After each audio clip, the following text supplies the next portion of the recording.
ይሄንን ቪዲዮ አይቶ ሰምቶ ሼር ያደረገ ሰው አላህ በዚህ ቀናቶች ውስጥ የሚሰራውን ወይ ደግሞ የሚሰጠው መልካም ስራ ሁሉ الله يوفقه. وعن عباس رضي الله عنه قال قال رسول الله صلى الله عليه وسلم ما من أيام العمل الصالح فيهن أحب إلى الله من هذه العشر. عندم كانوا كويل ملالو دقاق ملكام سراوج الله زند بطام توداجي هنوبت كاناتوج من هذه العشر بزي بأسر كاناتوج جست يمسراو ملكام سراي بلتا الله زند عندم كان توداجي اللي ملالو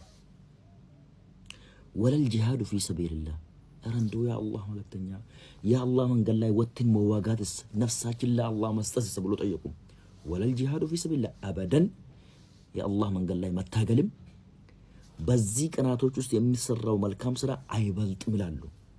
إلا بتشا عندنا قرس قرالو إلا رجل خرج بنفسه وماله ود جهاد بمن وطا غزي براسهم وطا نبرتهم دال يزو وطا فلم يرجع بذلك من شيء براسهم مالتملسم بنبرتهم مالتملسم እዛው ሞቶ ንብረቱም እዛ የወደመ ሰው ብቻ ሲቀር እንጂ አንድም ነገር በዚህ ቀናቶች ውስጥ ከመሰራው ስራ አንድም ቀን ለምላሉ መጾም መሰደቅ ሰላት መስገድ ቁርአን መቅራት የተለያዩ ኢባዳዎች ማድረግ ይተበቅብናል አላህ ያግራልን ያግራላችሁ ሁላችሁም ይሄንን ቪዲዮ ካያችሁ ለሁሉም ሰው አዳርሱ አጀር ነው የምናገኝበት ወሰላሙ አለይኩም ወራህመቱላሂ ወበረካቱ